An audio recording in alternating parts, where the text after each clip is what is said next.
Baik, perkenalkan, nama saya Dwi Putu Agus Adipurwa Mahardika. Pada kesempatan kali ini saya akan mencoba membawakan materi tentang anestesi umum dan spinal. Yang pertama kita bahas adalah anestesi umum. Anestesi umum atau general anestesi merupakan koma yang dibuat oleh tindakan medis yang disertai dengan hilangnya refleks tubuh. Ini memungkinkan untuk dilakukan tindakan medis di mana tindakan itu akan memberikan atau bersifat menyakitkan untuk pasien. Beberapa obat yang dimasukkan bertujuan untuk memberikan rasa tidak sadar, amnesia, analgesia, dan kehilangan refleks dari sistem saraf pusat. Dapat berupa paralisis dari otot skeletal. Tujuan dari general anestesi yaitu pertama adalah analgesi, amnesia, imobilitas, hipnosis, dan paralis. Prinsip kerjanya sendiri adalah untuk menurunkan kesadaran. Anestesi harus bekerja pada sistem saraf pusat. Area pada sistem saraf pusat yang dipengaruhi berupa korteks, talamus, dan spinal cord. Farmakologi sendiri dari obat-obatan general anestesi mentarget pada GABA reseptor glutamat, ion channel, dan reseptor glisin dan serotonin.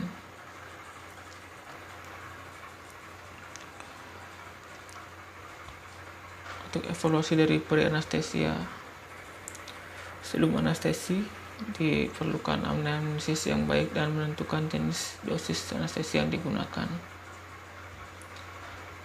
Faktor-faktor penentu dari agen anestesi seperti umur, BMI, riwayat penyakit dan operasi, obat-obatan yang sedang digunakan, dan waktu puasa. Skor yang dapat digunakan yaitu skor Malampati, di mana melihat kondisi keadaan gusi dan gigi yang dapat berpengaruh pada mudah atau tidaknya dilakukan intubasi.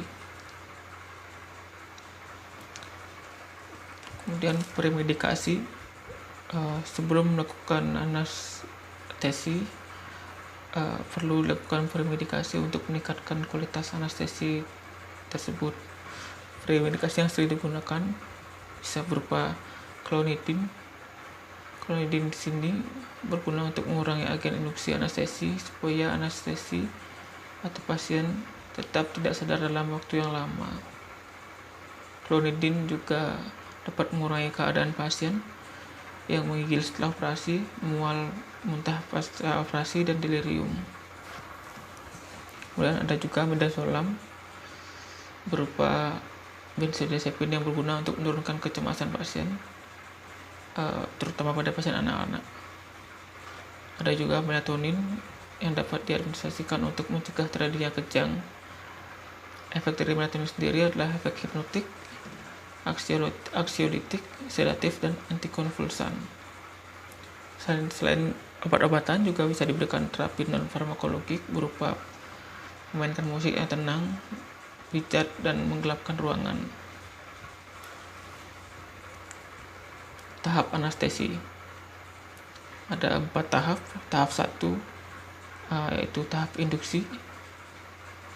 Disebut induksi ketika waktu antara pemasukan agen dan kehilangan kesadaran. Pasien awalnya masih bisa bercakap-cakap. Tahap 2 ada tahap excitement, tahap di mana terjadinya eksitasi dan aktivasi delirium. Heart rate dan respirasi rate menjadi irregular dan gerakan yang tidak terkontrol. Tahap 3 yaitu tahap surgical anestesi, ditandai dengan hilangnya refleks pupil dan paralisis otot interkostal. Tahap 4 overdosis. Akibat overdosis agen anestesi bisa sampai depresi brainstem.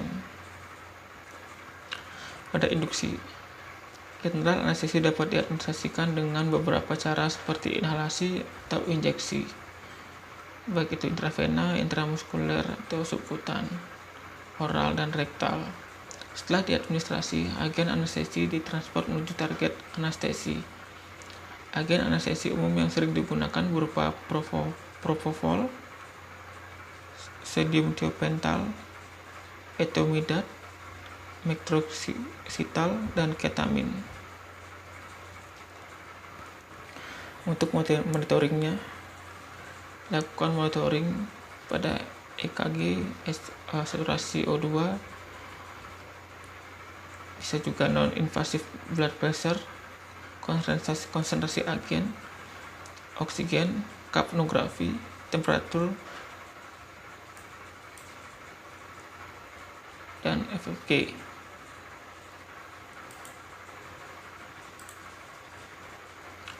Untuk EKG-nya dipasang pada pasien untuk monitor jantung, irama, dan digunakan untuk monitoring iskemia, di mana dilihat pada lead 2 dan V5. Pulse oximetry, alat yang diletakkan jari untuk monitor apakah ada penurunan saturasi oksigen pada hemoglobin, dan juga melihat perbedaan pulse nadi di perifer dan di EKG. Monitor tekanan darah untuk mengantisipasi terjadinya pendarahan dan monitor tekanan darah. Ada NIBP atau non-invasive blood pressure, digunakan untuk monitor tekanan darah secara rutin, bisa disetting tiap berapa menit. Konsentrasi agen anestesi merupakan monitoring untuk parameter agen anestesi. Monitor oksigen. Alarm dipasang jika oksigen pasien menurun di bawah 95%. Kapnografi mengukur kadar karbon dioksida dan yang diekshalasi oleh pasien untuk mengukur keadekuatan ventilasi. Temperatur untuk mengantisipasi hipotermi. EEG untuk evaluasi keadaan koma, digunakan untuk mengantisipasi atau kurangnya agen anestesi. Kemudian lanjutkan dengan airway management, di mana ketika pasien mulai kehilangan refleks batuk akibat anestesi. Untuk pertahankan jalan nafas, lakukan intubasi dengan EET setelah pasien tidak sadar. Lalu pernafasan pasien dapat dimonitoring dengan mesin ventilasi. Pada prosedur berat, dapat digunakan ventilator untuk memastikan oksigenasi pada pasien yang koma yang dalam keadaan anestesi.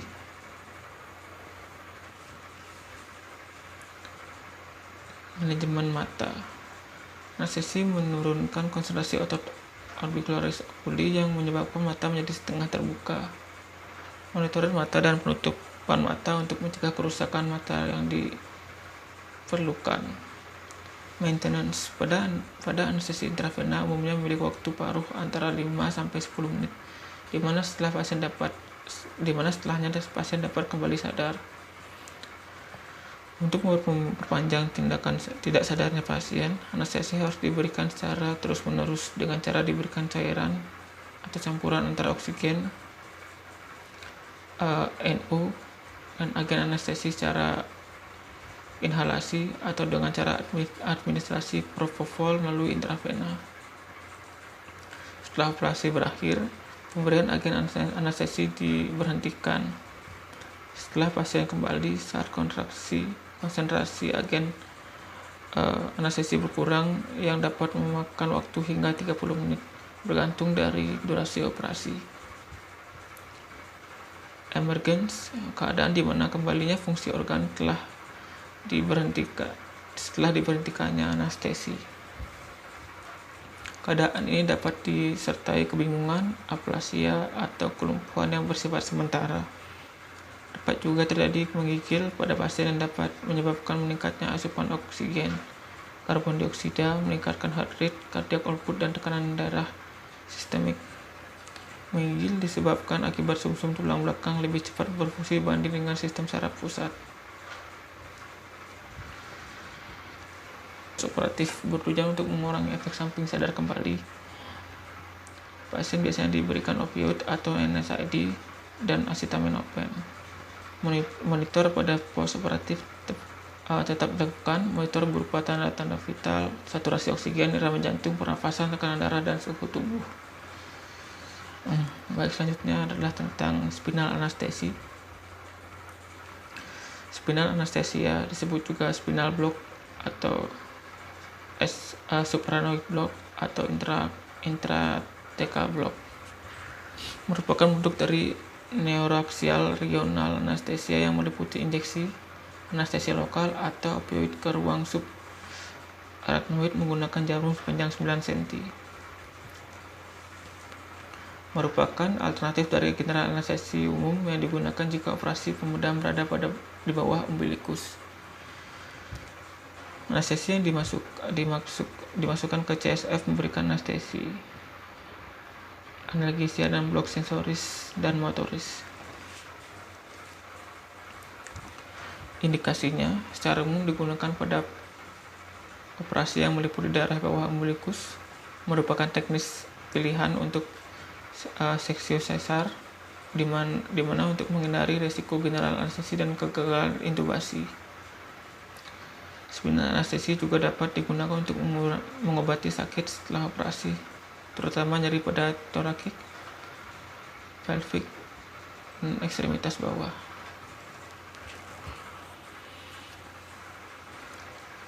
Kasus yang menggunakan spinal anestesi, contohnya pembedahan pada ekstremitas bawah, hernia inguinalis atau epigastrik, kasus urologi, seksio sesar, dan histerektomi.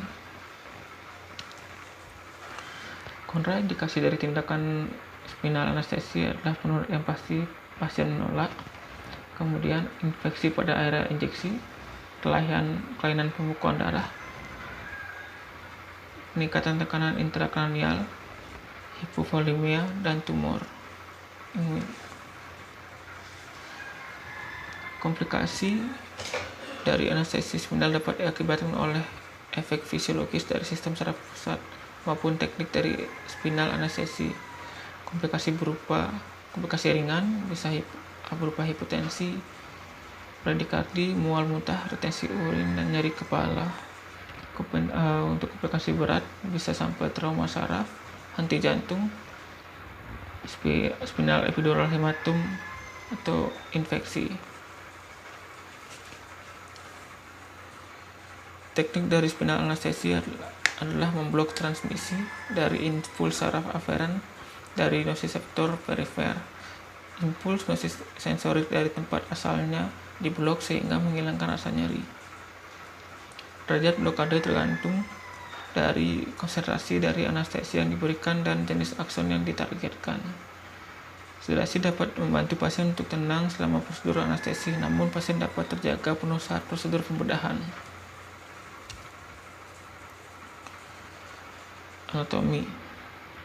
Jarum anestesi ditusukkan melewati dura mater dan subarachnoid space di antara dua lumbal. Untuk mencapai tempat ini, jarum harus menusuk beberapa lapis jaringan seperti ligamen, yaitu ligamen supraspinosum, interspinos, dan ligamen flavum. Penusukannya biasanya dilakukan pada L3 atau L3 intra L3 L4 atau L4 L5 karena conum medialis biasanya terletak pada L1 atau L2 sehingga jarum harus ditusuk di bawahnya agar tidak terjadi cedera. Terdapat 3 posisi pasien yang dapat digunakan untuk meningkatkan prognosis. Duduk. Pasien duduk di pinggir tempat tidur dengan punggung menghadap ke operator. Kaki tergantung berada di alas. Kemudian lateral decubitus, pasien dimiringkan sehingga punggung pasien menghadap ke operator. Pasien harus memiringkan badan sehingga menundukkan tulang belakang. Dan tengkurap, pasien tengkurap dengan tangan ke arah atas kepala.